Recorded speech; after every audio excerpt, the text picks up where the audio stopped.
So, Mike, do you ever try to explain podcasting to people who have never heard of it? Yes, and I quickly just give up and try to tell people that it's kind of like talk radio, but on the internet. It's a pretty good line. I think radio is a good parallel. However, unlike podcasting, radio has been used for not just the type of stuff that we talk about. It is used for all sorts of non-verbal communication.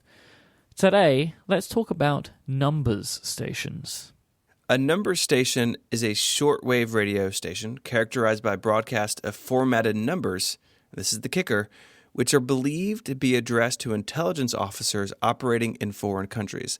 Let me play you an example real quick.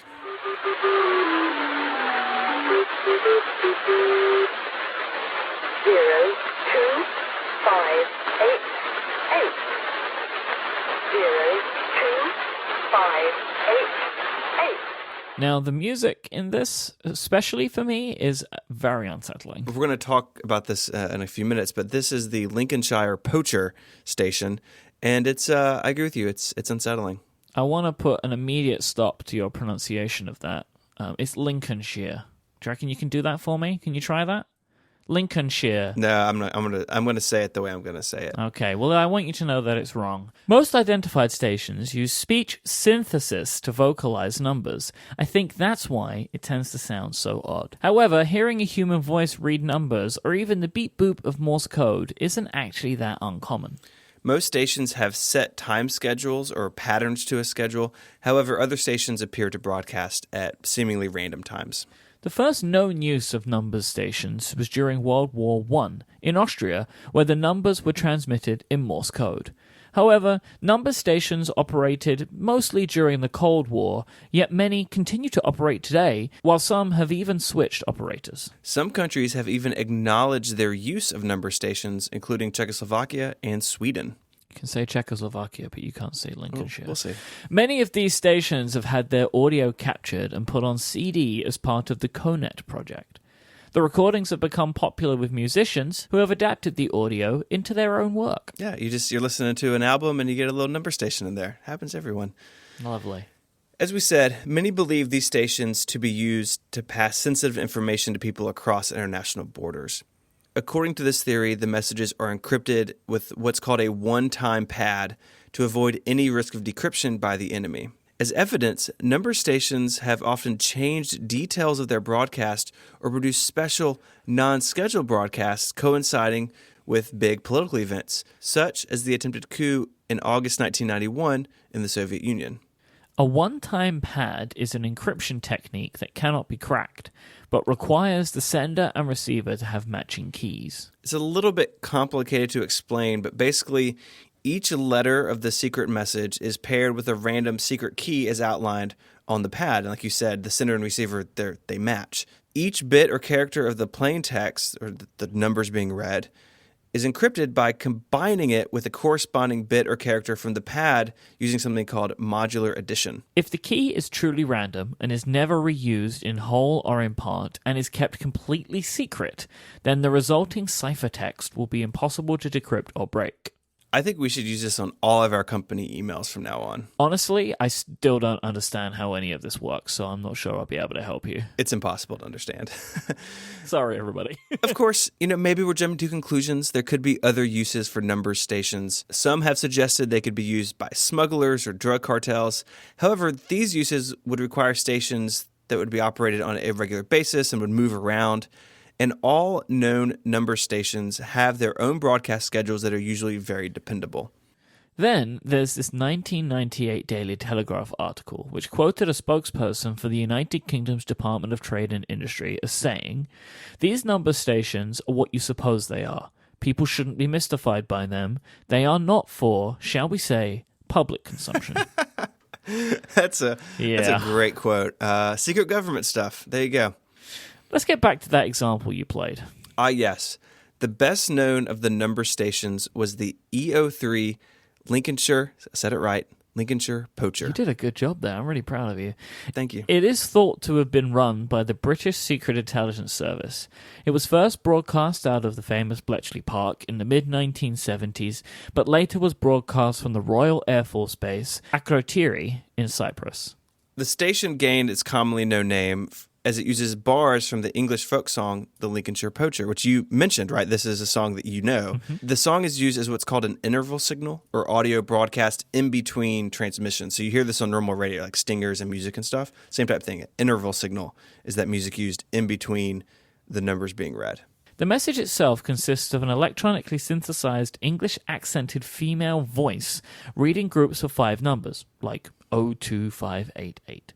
The final number in each group was spoken at a higher pitch, which makes it even more creepy. Mm-hmm. It is believed the signal began in the mid-1970s during the Cold War. The last recorded transmission of the station was on June 29th, 2008. That's really recently. It has a sister station named Cherry Ripe that emanated from Australia. This consisted of another voice reading groups of 5 numbers in between bars of another English folk song of the same name of the station, Cherry Ripe. 1, 3, 2, 0, 3. 1, 3, 2, 0, 3.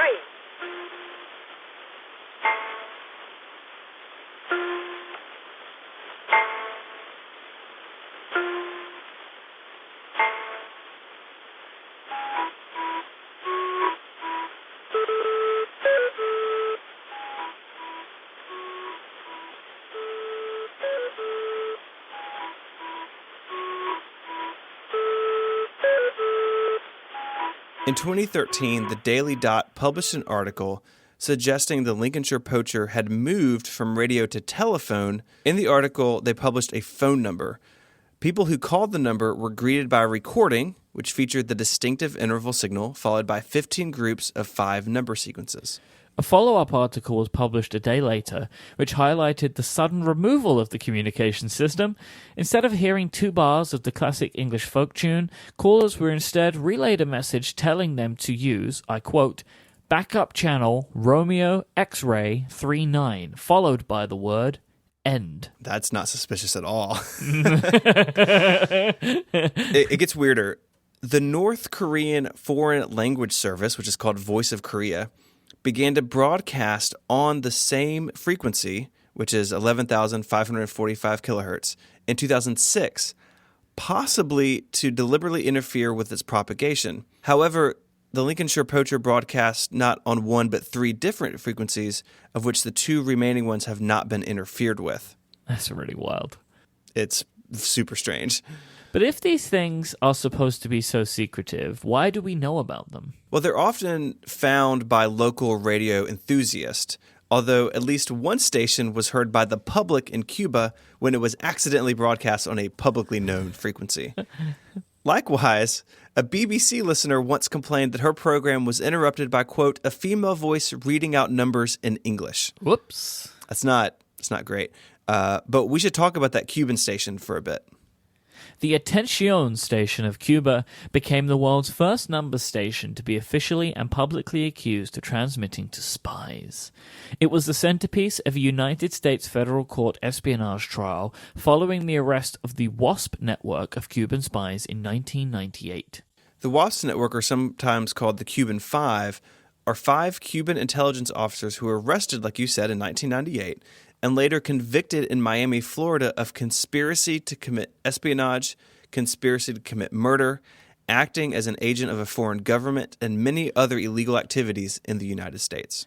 The U.S. prosecutors claimed the accused were writing down number codes received from Atención using Sony handheld shortwave receivers and then typing the numbers into laptop computers to decode spying instructions. The FBI testified that they had entered a spy's apartment in 1995 and copied the computer decryption program for the numbers code. They then used to decode Atención spy messages, which the prosecutors unveiled in court.